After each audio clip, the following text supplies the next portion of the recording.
Science still holds mysteries yet to be solved. What is it that made our ancestors evolve so exceptionally?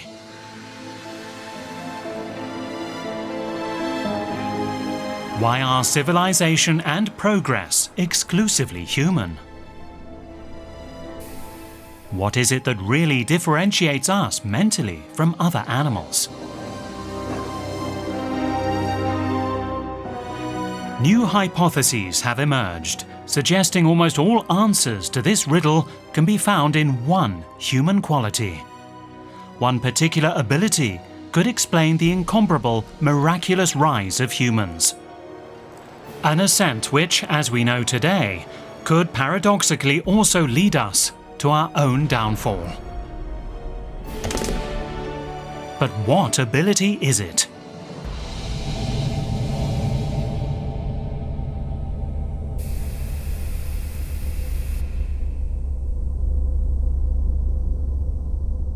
The Earth.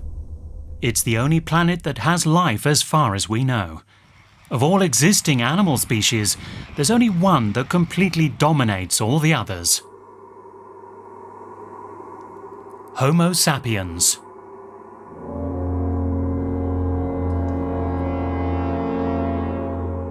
We've always been thought to be the only rational beings, as our rapid development and our ingenious creations would seem to attest.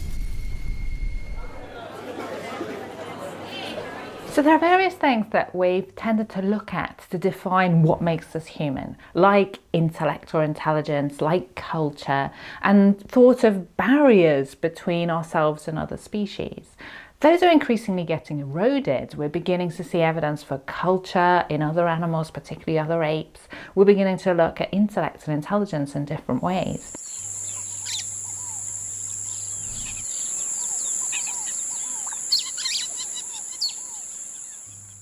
When we think about humans, we like to think about what makes us different, what makes us special. There's a whole bunch of different ideas about that. So pretty much every mammal, every bird, many animals with brains, even octopuses, can feel the world and deal with the challenges of the world.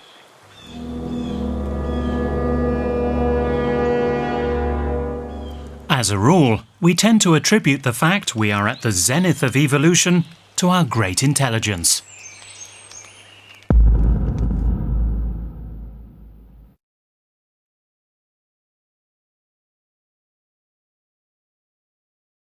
We always congratulate ourselves on being the summit of creation and being the best endowed species on the planet, but we're not.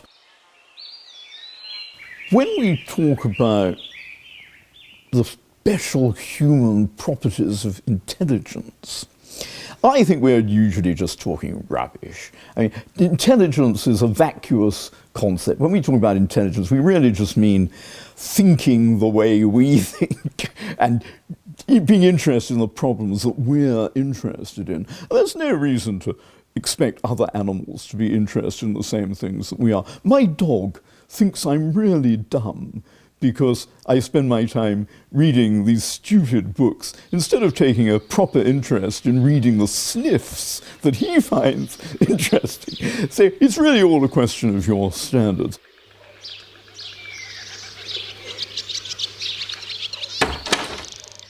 Our ideas of intelligence are changing. Science is recognizing humans aren't the only beings with great mental faculties.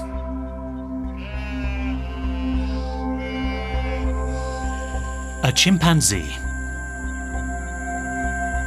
There are foundations and centers where the intelligence of chimpanzees is being examined.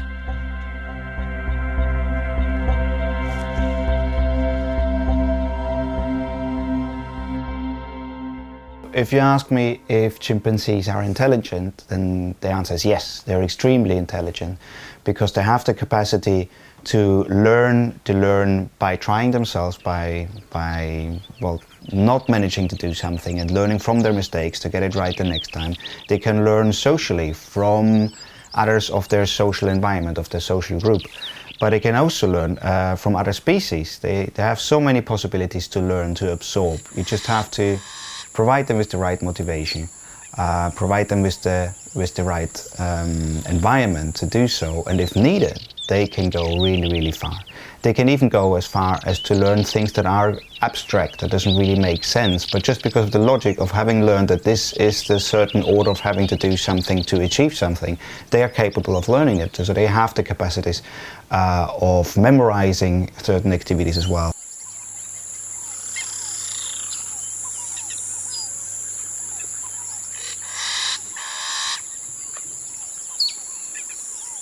While in captivity, there is a limited space, there's a limited social group, and there's a limited amount of possibilities to really activate these animals, to keep them active, to keep them entertained, both physically as well as mentally. So one of the tricky parts of taking good care of these animals is providing them with continuous stimulation and activity. One possibility, so one type of enrichment, one type of exercise we can provide them, for example, is imitating activities they find in the wild. So while many chimpanzee populations do termite fishing and termite mounds, we don't want to have termites here at the center, but what we can have is an imitation. An artificial termite mound made out of cement that has some holes in there, and these holes can be filled by the caregivers with tubes that we fill, depending on the day, with a puree of fruit or vegetable. There might be some corny bits in there, some seeds in there, something they like, something that is motivating for them. And what we can see there is similar behaviors than what they would be doing in the wild. They can't reach it with their fingers, or they can only reach the first little bit with their fingers, so they actually have to make use of sticks as tools to really be able to take out the food. So we can find animals that are very, very creative, and they really prepare their tools. They bite them off, they give them a little bit of a brush shape, so it takes more of the puree perhaps, while others would be taking 4 or 5 sticks at a time and put them in there. So you can see there's creativity in there. We can see there's a difference of more than intelligence of how smart the animals are in terms of their creativity, but this has a lot to do with personality as well.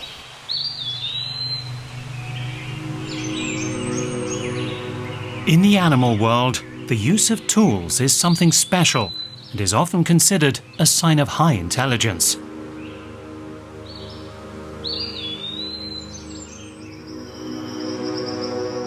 The striped mongoose is a mammal that uses natural elements as tools to break and split pieces of bone and meat too large for their teeth.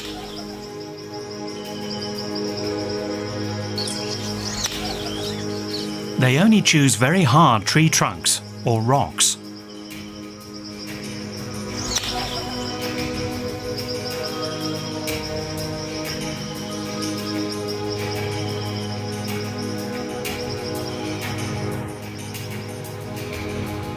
The crab-eating macaque uses stones to break open mollusk shells.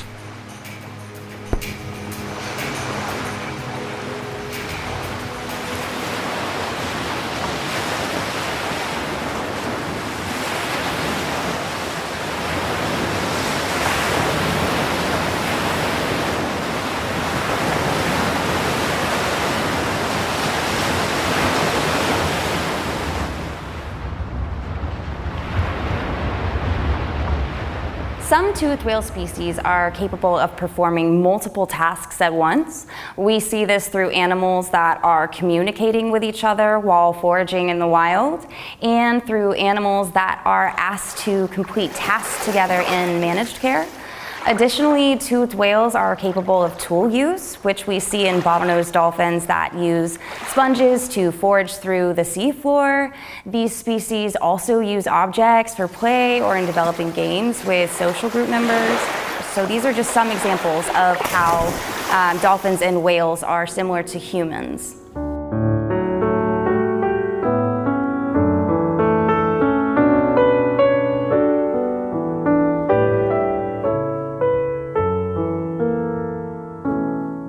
We can see the great difference between human beings and other animals doesn't reside in intelligence.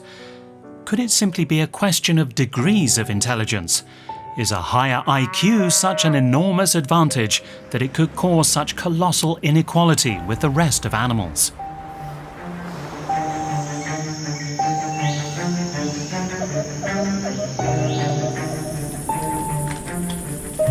there's consensus on one issue. The cause of this great difference must be sought in the human brain. The human brain is 3 times the size of a chimpanzee's. Could that be the reason for our great evolutionary success?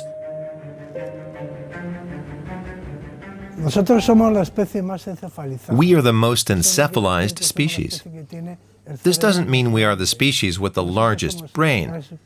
We are the species with the largest brain in proportion to our size.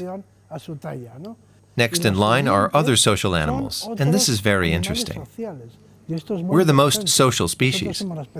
Now we form societies of millions of people, but out of all vertebrates, we're the most social species.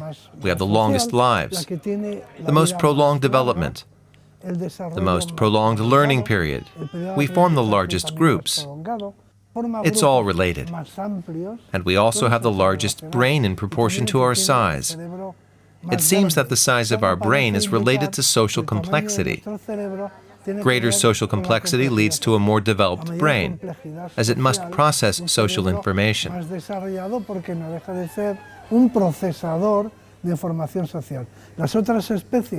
Other species that are highly encephalized include chimpanzees, which are very social, elephants, and of course, dolphins or cetaceans. So it turns out that social species are the most encephalized species.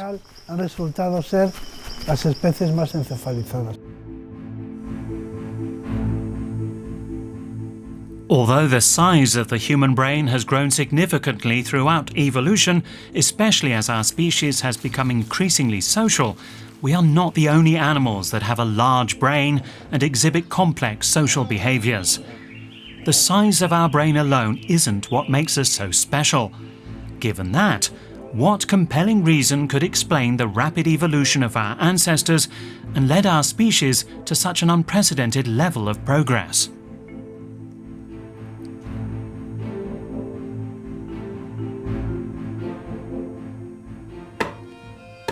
We know humans are capable of performing highly complex tasks that require learning. We can also perform several simultaneously. That's founded on mental ability. Could this be the key reason for our rapid development? And does it explain the enormous difference between us and other species?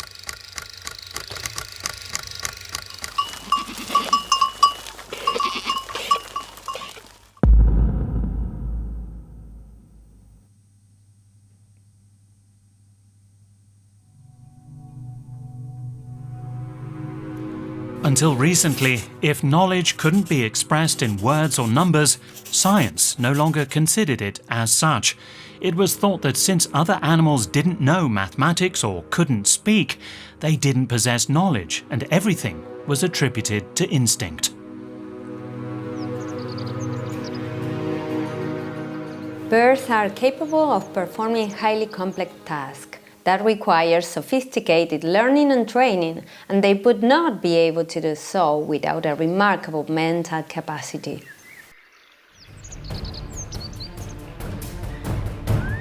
A golden eagle goes out to hunt. This bird decides to fly in a specific direction where it has to deal with unpredictable things such as gusts of wind, strong thermals, and to deal with all those inconveniences, the bird uses in a very precise way its wings and tail to stay on the right track. Meanwhile, it is scouting for a potential prey, checking every single movement in the area over several kilometers. Once the prey is located, the eagle has to calculate, while it keeps flying, the chances of success, distance and speed of the prey, speed and wind direction, possible ways of escape for the prey, and it also has to decide how to proceed in a matter of seconds, where and how to attack. Once the decision is made, it accelerates without losing sight of the rabbit, calculating the exact moment of impact.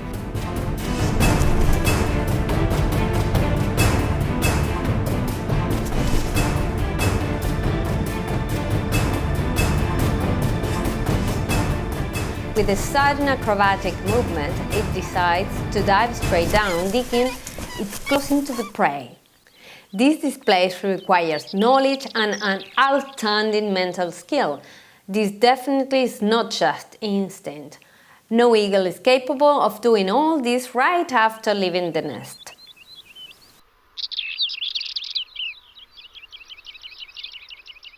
Flying does not only depend on having wings and a tail, it requires a sophisticated and well-trained technique, only possible with a well-developed brain.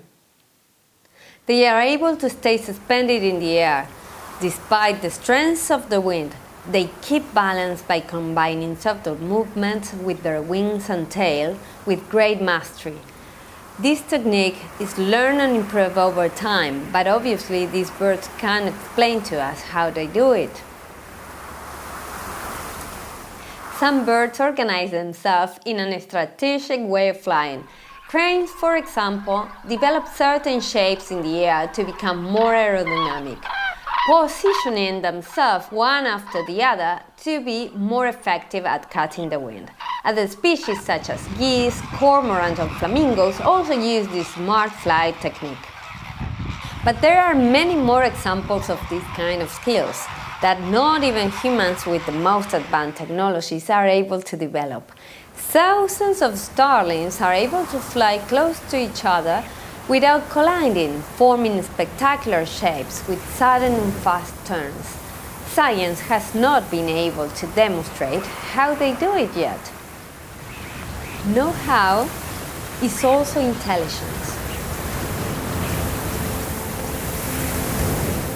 New theories indicate the role of knowledge doesn't just rest in the ability to communicate it, but instead with the know-how to implement the knowledge gained through learning.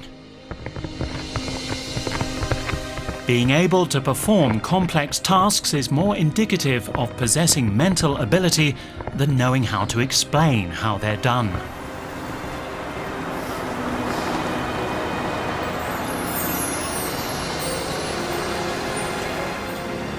She's driving. She's aware of her surroundings, other vehicles, and the controls of her car. She's not hunting a rabbit, flying in a group, participating in coordinated fishing, or jumping from rock to rock, but she is doing several things at once that require precision. We therefore see that mastering complex techniques and knowing how to execute them is an attribute of our species as well as other species. Therefore, the explanation for our enormous difference isn't found there. Thousands of years ago, Homo sapiens didn't drive cars, operate computers, or talk on the phone. But they were already hunting animals with skill and technique.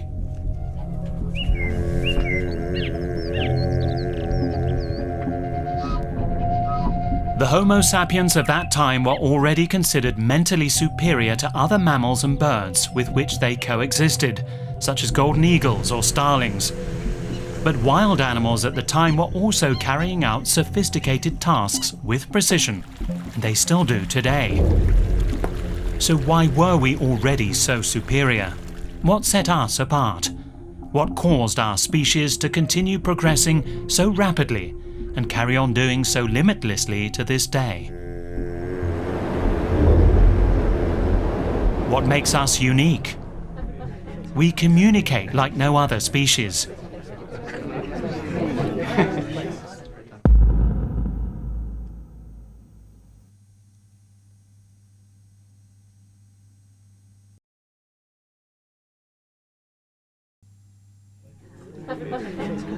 We speak. We read. As happened with other animals, we used body language initially. We still use it today, and it's quite varied.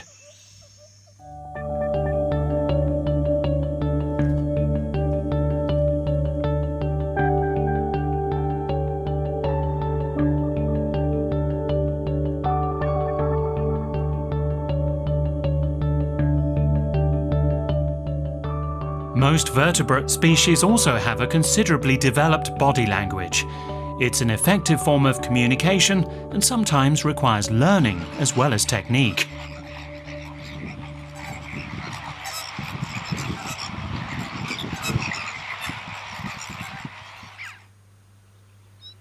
death always calls to a species with a very particular body language.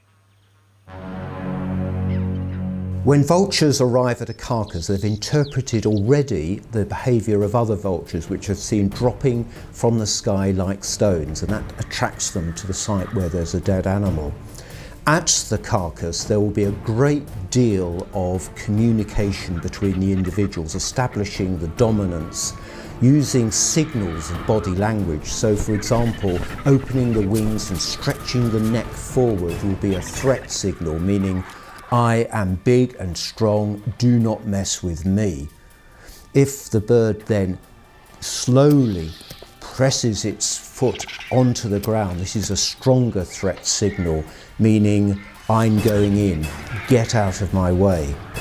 Lifting the foot up, opening the toes and then pulsating the foot is an even stronger threat signal, meaning I'm going in, if you don't get out of the way, I will fight you. And any vulture that ignores that signal has a guaranteed fight on its hands.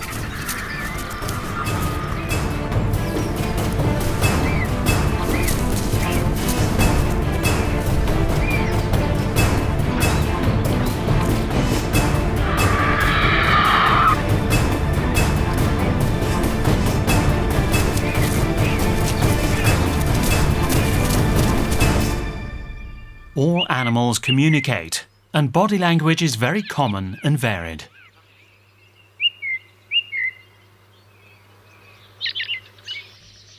Dogs are very expressive. Their body postures denote their mood and hierarchical rank. When two dogs meet, they communicate through body language. The larger dog moves his tail, keeping it upright to show superiority. The smaller dog seeks approval by licking his mouth. The larger dog bares his teeth and bites the smaller one symbolically. He is making it clear he's not quite willing to accept him. The smaller dog pleads with a submissive whimper. This is just one example of an exchange of messages, but they have a broad repertoire of body language. When they place their tail between their legs, they are nervous or showing signs of submission. If they move it quickly, they're expressing excitement and happiness. If their mouth is slightly open and their tongue is hanging out, they are calm and relaxed. Most members of the canid family use very similar languages. This is obviously a direct threat from an alpha wolf to a lower-ranking wolf. This lower-ranking individual has her belly up, showing the alpha she's aware of her low position in the hierarchy. With an upright tail and growling showing her fangs, the alpha is telling her to show even more submission. These are only some examples of the language of dogs, wolves and foxes, but their language is not only corporeal, it's also olfactory. The smell emitted from their bodies, especially from their genital areas and faces, says a lot about their mood or their hierarchical rank. They can do this because they are capable of detecting the pheromones emitted by other individuals, even those of humans. Our species is not capable of this sophisticated form of communication. And of course, animals also make sounds that have their own meaning. Could we classify vocalizations emitted by other species as language?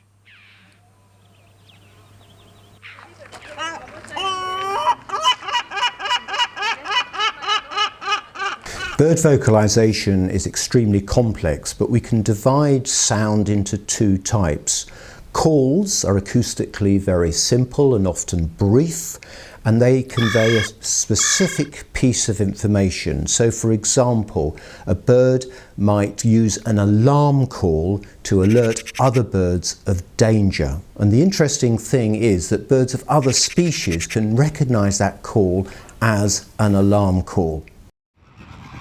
There are also contact calls between birds flying in a flock to keep them together, and between, say, parent birds and young birds.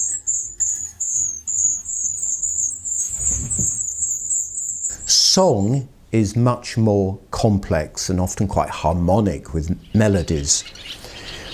The complexity of the song will vary between species. Some species have more complex songs than others, and also within the species. So some individuals have more complex songs than others. And song is something that's usually acquired by learning. So if birds have less opportunity to learn the song, their song will often be more rudimentary. Now, song has the function of attracting a mate or defending a territory, or perhaps both. And what's interesting is that we know that birds can identify individuals by the sound of their song or the sound of their call in exactly the same way as we can identify a particular person by the sound of their voice. We see that birds can identify the voices of their peers in the same way humans do. However, we think no other species except ours gives a personal name to each individual. It is true that individuals in some toothed whale species have their own individual label. In bottlenose dolphins, for example, there is a vocalization that we call the signature whistle because it is a whistle that each bottlenose dolphin uses to tell the other members of the group who they are.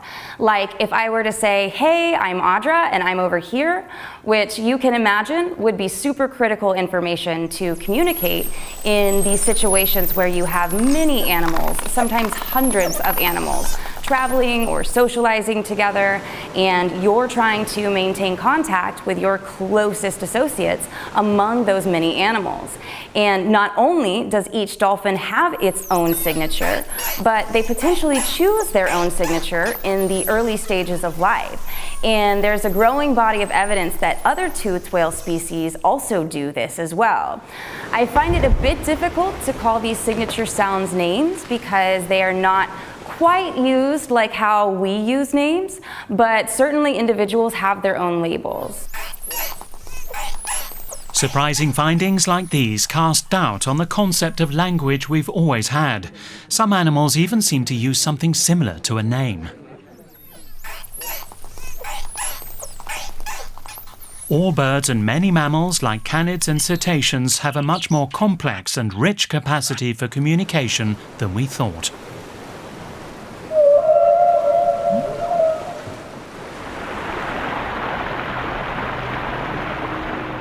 Some animals, such as the lyrebird, mimic the voices of other species.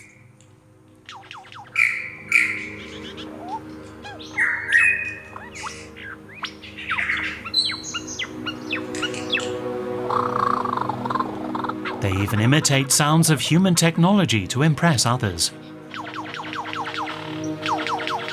But would all these animals be able to understand languages of other species such as ours?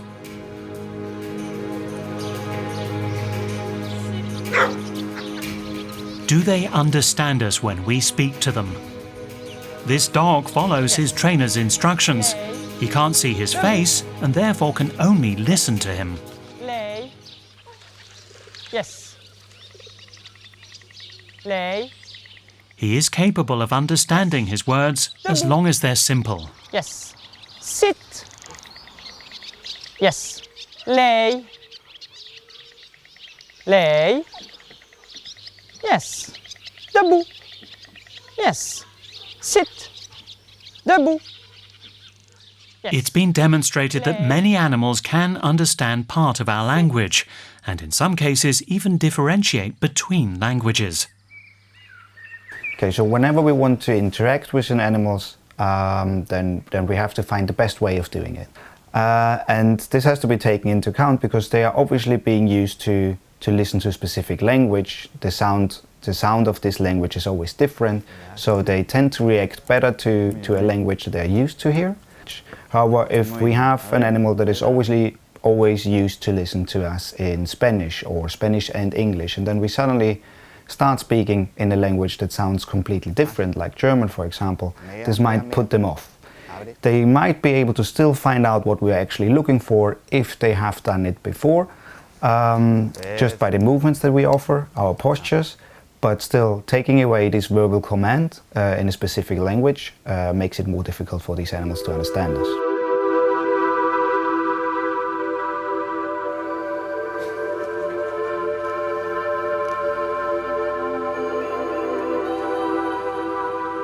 Todos los animales se comunican. All beings communicate, even plants do, and certainly all animals communicate with each other. Within the same species, undoubtedly.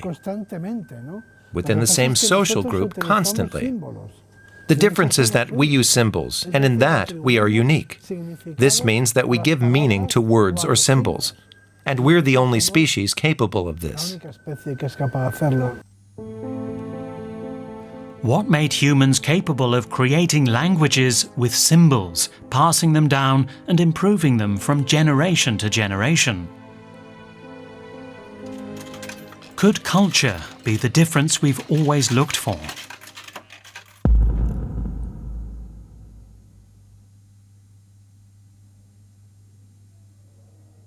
Some things are merely natural. We sleep, we eat, we have sex, that's merely natural, but the way we do them is learnt from our predecessors and passed on to our successors. And we now know that chimpanzees and a whole bunch of other animals do that just as we humans do. Many animal species show their offspring how to face life. They teach specific knowledge that is crucial for survival. And this is culture, because it involves teaching and inheriting knowledge. When a piece of knowledge or a skill is repeatedly passed down within a group, it gradually spreads and eventually becomes a behavioral trait of that family or species.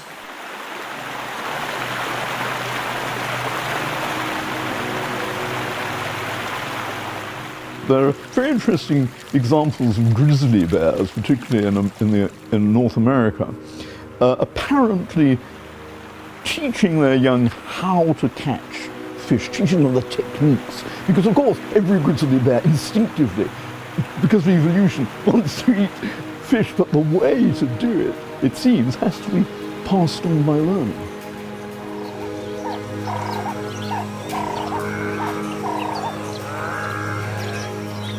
In social species, the modes of interaction are also considered part of culture, because different ways of socializing among members of the group are inherited. A complex case could be spotted hyenas. In this species, there's a highly structured hierarchy dominated by the leading female. Getting along with the matriarch is vital for any member of the clan. Having a family bond with the queen gives individuals a significant advantage. Her daughters are born with great privileges, as well as the sisters of the leader. However, individuals that are not related to the matriarch regularly engage in social acts to earn the friendship of the matriarch herself or one of her sisters or cousins. A clan can consist of 30 to 40 individuals.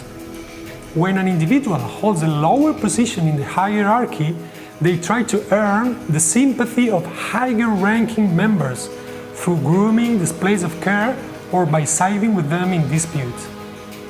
For example, if there's a conflict between two hyenas, a lower-ranking individual will support the higher-ranking one and assist them in winning the fight, purely out of self-interest to establish good relations with the higher-ranking hyena.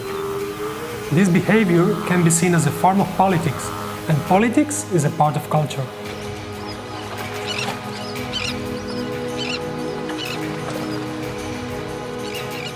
And amongst some most curious examples, I think of those of sea otters. Now, there are sea otters in California who will use stones to crack mollusk shells, whereas they don't do that in Alaska. These differences are keys to understanding that we're talking about cultural species who do things differently in different environments because they've learnt those traditions from their forebears.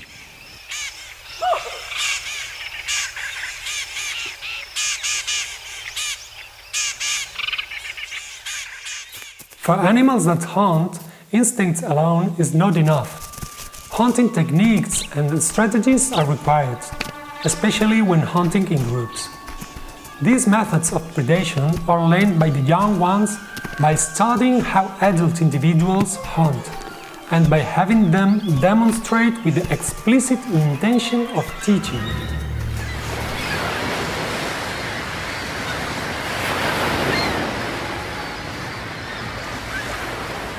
Orcas, for instance, take their young on hunting trips. When they identify a potential prey, the group employs a specific strategy based on the characteristics of the victim. In the case of a young humpback whale, orcas engage in a high-speed pursuit to exhaust it. Once they catch up with it, they coordinate to flip it over in order to prevent the whale from breathing. The young orcas observe closely. Although they tire the whale quickly, one of the orcas immobilizes the tail to prevent it from defending itself. Once the prey is dead, the orcas begin to eat. Over the years, the young orcas will have learned, and they will be the ones teaching the new generations. Culture, a value always attributed to human beings, isn't therefore exclusive to our species either. A capuchin monkey teaches one of its peers how to crack nuts open. We could give hundreds of examples of culture practiced by animals, but why is Homo sapiens the only one who has been able to expand its culture in such an extraordinary way? We've seen our language differs from that of other animals because it can be expressed with symbols, and this has allowed it to become universal. Mental ability is another capacity we've discussed. Although humans are doing better and better in IQ tests, we are inferior to various other animal species. Intelligence, the ability to learn quickly and understand concepts, is present in many species, but none of them have been able to use it for the unique achievement of reaching the dizzying evolutionary heights we have.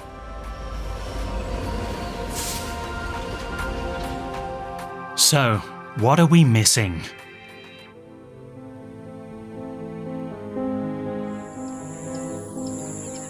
Many species have all these mental capacities. So why have we evolved and progressed so exceptionally? The concept of intellect combines these four attributes, which in humans are somewhat more pronounced: intelligence, mental capacity, language, and culture. Could it be, in our case, the sum of all of them is what makes the great difference? So do other animals possess intellect in the same way that we do? Perhaps not, but then we judge them by our yardstick, don't we? We say, okay, here's our intelligence, and this is animal intelligence that's not as good. But actually there are ways in which many animals are more intelligent than we are. There's elements of spatial cognition in chimpanzees which are more complex than we see in humans. If we think about an octopus, that's thinking through its tentacles. That's completely different. So I think we've imagined ourselves to be superior purely because the way we measure this comes from what we think is important. And animals therefore do have intellect. It just doesn't have to be the same.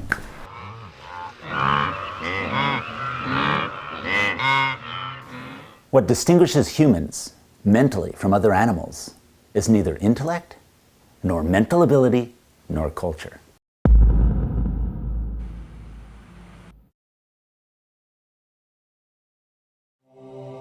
Imagination. Imagination. Imagination. Imagination, indeed, is the realm of the human species. One could say we are the most imaginative species. Because we're such imaginative animals, we look around our world, we see it the way it is, and we imagine it differently. And when we think the way we imagine it differently is better, we work to change it. And when we see the way that we imagine it as worse, we work to prevent that happening. And it's those interventions that we make in our lives and in our environment that constitute history. History is the record of how we change our cultural behavior. And we change it very largely because we imagine it changed. But I think imagination is at the heart of it. This ability to look at the world around you, imagine new things, new possibilities, and to try to make them happen. It's such a human thing. Imagination is what sets humans apart from monkeys, apes, squirrels, maybe even whales. So the main reason for the big difference between humans and all the other species is the ability to imagine. But where does it come from? How is it produced? Science is still unsure.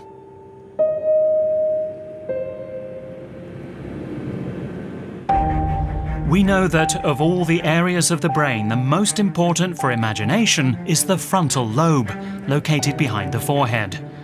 However, recent studies suggest, nevertheless, that a complex neural network in another part of the brain plays a role as well. So generation of imagination and creativity doesn't take place in one specific region. The unique way in which our brains are structured allows for these complex linkages, which are not necessarily observed in other animals. It allows us to be explosively imaginative. And neuroscientists say exercising imagination regularly enhances it even more, improving neural circuits and their speed. Therefore, our ability to imagine continues to grow. So, once you start to be creative, once you are very imaginative, once the human brain starts to work in these areas, what happens is that new opportunities for connections are created. They emerge, right? The more you think, the more you collaborate, the more you challenge yourself to figure out ideas, the more you imagine, the more the connections begin to emerge. New possibilities of neurobiology, new possibilities of behavior and interaction put themselves in front of you. Once you have stone tools, once you change your diet, once you change the way in which you deal with the world, your brain and your body starts to change with it. So you can imagine, humans changed ourselves over millions of years just by thinking together.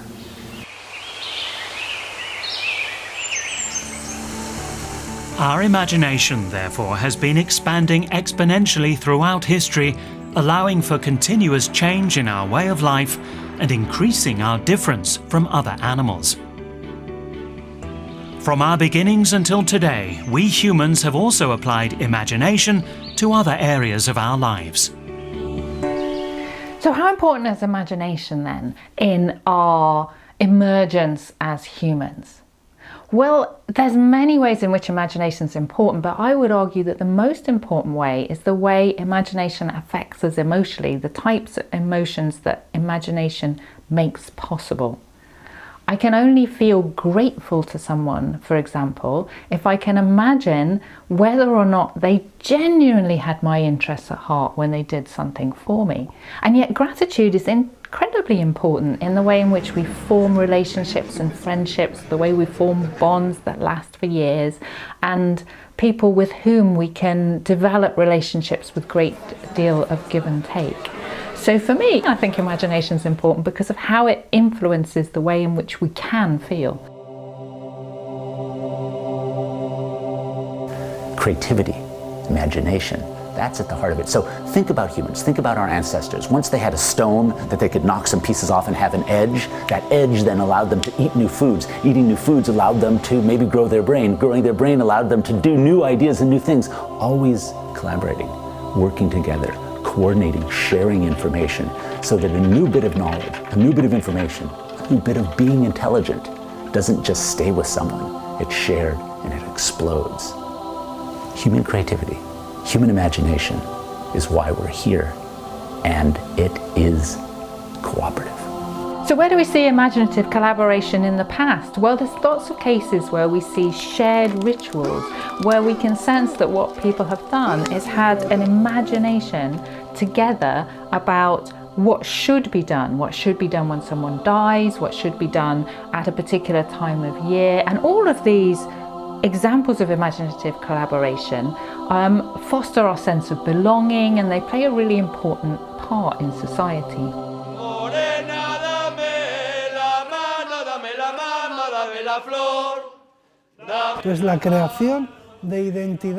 The creation of symbolic identities, which we can call religion, homeland, or the soccer team we support. In other words, simply the ability to create identities that go beyond biology, that can unite individuals who are not from the same family, has allowed us to expand the size of our groups far beyond the limits of biology. Therefore, that is what has given us strength. The strength of the group, the strength of the tribe, the strength of ethnicity, belonging. This is exclusively human. We belong to supra-individual entities that are formed by individuals who often share beliefs.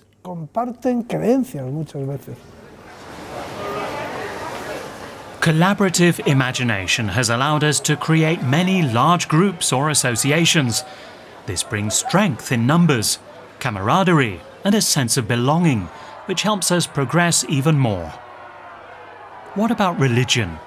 Is it a product of our imagination?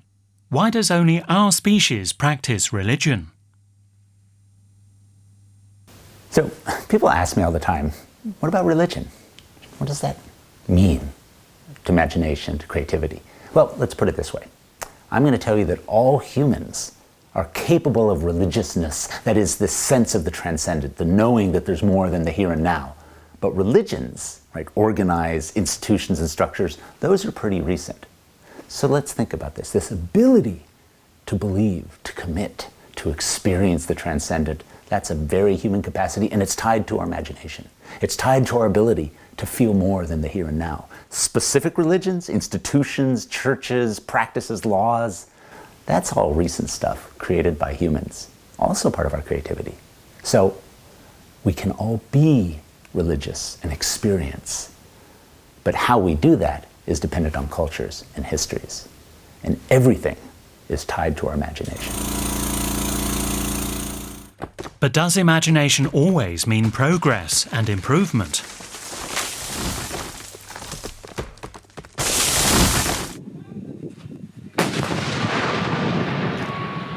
And things like war, things like our reckless behavior with our own environment, our propensity to pollute it, to winnow species from it, to aggravate the dangers of climate change, to intervene in the environment with technologies that just create more problems. Those things seem to be, I don't know, the downside of the human imagination. We talk about imagination and creativity and cooperation in this amazing, optimistic tone. But there's a dark side. Cooperating, imagining, creating also allows us to do the worst things that humans do. To imagine the other as inhuman, to cooperate, to kill, to maim, to be cruel. All of those things are our capacities. We can imagine ourselves into the incredible, the wonderful, but also we can imagine the horrible and make it happen.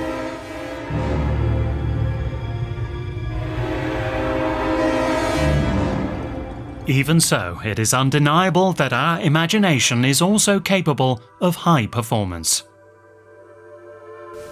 Art is a product of our imagination, but our imagination is also a product of our art. Working together, imagining the world, seeing the world as it is, and creating new possibilities, and painting them on cave walls, carving them out of bone and stone and wood, and sharing them with each other, not only expresses our imagination, but it feeds back, creating new opportunities, new ideas, new imaginings, and more art.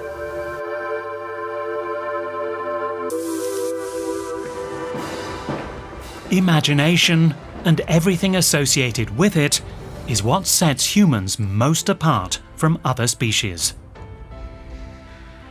It has made us different, allowing us to mentally evolve much faster than other animals.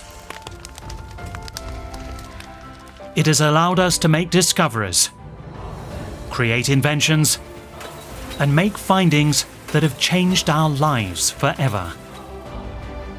Even Albert Einstein said that to devise his legendary equation, he used imagination and not mathematics.